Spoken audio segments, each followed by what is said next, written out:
আপনারা জানেন পশ্চিমবঙ্গে 11 কোটি মা বোন দিদি উজালা 1-2 তে বেনিফিটেড হচ্ছেন ভারতবর্ষে।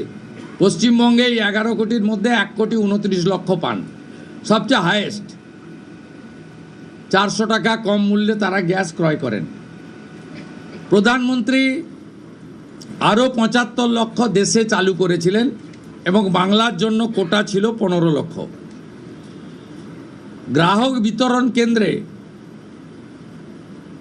হাজার হাজার দরখাস্ত পড়ে থাকা সত্ত্বেও শুধু রাজনৈতিক কারণে এই পিটিশনগুলো ডিএমরা সংশ্লিষ্ট দপ্তরে কেন্দ্রীয় সরকারের কাছে পাঠায়নি। তাই আমাদের মা বোন দিদিরা বঞ্চিত হচ্ছিলেন। আমরা গ্রাহক বিতরণ কেন্দ্রে পড়ে থাকা সমস্ত পিটিশন অতি দ্রুততার সঙ্গে জেলা শাসকদের সংশ্লিষ্ট কেন্দ্রীয় পেট্রোলিয়াম ডিপার্টমেন্টে পাঠিয়ে দেওয়ার নির্দেশ দিলাম। এর ফলে উজালা যোজনা 3 তাতে পশ্চিমবঙ্গের আরও কয়েক লক্ষ মা বোন দিদি যুক্ত হওয়ার সুযোগ পেলেন। আমাদের পঞ্চম সিদ্ধান্ত, এতদিন পর্যন্ত পশ্চিমবঙ্গের national cadre is IPS, Paschimbanga cadre WBCS WBPS এদের কোনো কেন্দ্রীয় সরকারের ট্রেনিংয়ে কেউ যুক্ত হতেন না। এটা মুখ্যমন্ত্রীর অলিখিত নির্দেশ ছিল, আগের মুখ্যমন্ত্রীর, বিদায়ী মুখ্যমন্ত্রী, প্রাক্তন মুখ্যমন্ত্রী। আমরা আজকে এই বিষয়ে চিফ সেক্রেটারিকে অন্য রাজ্যের যে নিয়ম আছে সেই নিয়ম ফলো করার জন্য আমরা তাকে এম্পাওয়ার করলাম, দায়িত্ব দিলাম। সাথে সাথে শুনলে অবাক হয়ে যাবেন,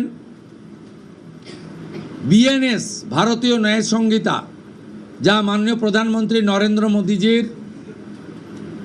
নেতৃত্বে কেন্দ্রীয় স্বরাষ্ট্রমন্ত্রী মাননীয় অমিত শাহজি পার্লামেন্টে 2টো কক্ষে অনেক আগে অনুমোদন করেছেন, রাষ্ট্রপতি মহোদয়ার সই হয়েছে, রুল হয়ে গেছে। আমরা আশ্চর্য হয়ে গেছি যে এখানে বিএনএস কার্যকর করা হয়নি, অর্থাৎ অত্যন্ত অবৈধভাবে সংবিধানকে বৃদ্ধাঙ্গুষ্ঠ দেখিয়ে আগের সিআরপিসি আইপিসি চলছিল। আজ থেকে বিএনএসের যুক্ত হলো পশ্চিমবঙ্গ সংবিধান মেনে। আগের সিআরপিসি আইপিসি এই আইন আর থাকলো না। ভারতীয় ন্যায় সংহিতাতে আমাদের আজ থেকে কাজ শুরু হলো। এরও ছাড়পত্র ক্যাবিনেটের প্রথম দিলেন। ষষ্ঠ সিদ্ধান্ত, মাননীয় স্বরাষ্ট্র ও সমবায় মন্ত্রী অমিত শাহজি নির্বাচন প্রচারে রায়দিঘি থেকে বলেছিলেন যে 2015 সালের পরে পশ্চিমবঙ্গে কোনো রিক্রুটমেন্ট হয়নি, তাই প্রচুর শিক্ষিত যুবক যুবতীর বয়স চলে গেছে। 5 বছর এক্সটেনশন, মানে আবেদনের বয়সের ঊর্ধ্বসীমা ক্যাবিনেট মঞ্জুর করলো। এটাও আজকে আমরা করলাম। আজকে এই ক্যাবিনেট সিদ্ধান্তগুলো আমরা নিয়েছি। আমাদের আরও বেশ কিছু কমিটমেন্ট রয়েছে যেগুলো ইতিমধ্যে আপনারা জানেন। আমরা পরবর্তী সোমবার আবার একটি ক্যাবিনেট মিটিং করব।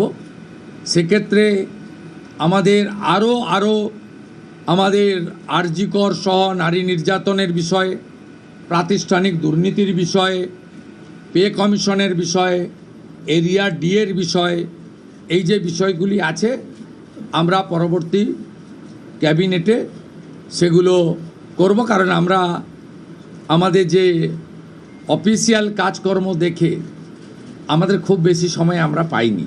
আজকে প্রথম কাজের দিন সরকার গঠন হওয়ার পরে আপাতত যে কাগজগুলো রেডি ছিল তার উপরে ক্যাবিনেট আমরা এই সিদ্ধান্তগুলো নিয়েছি, কার্যকর হবে।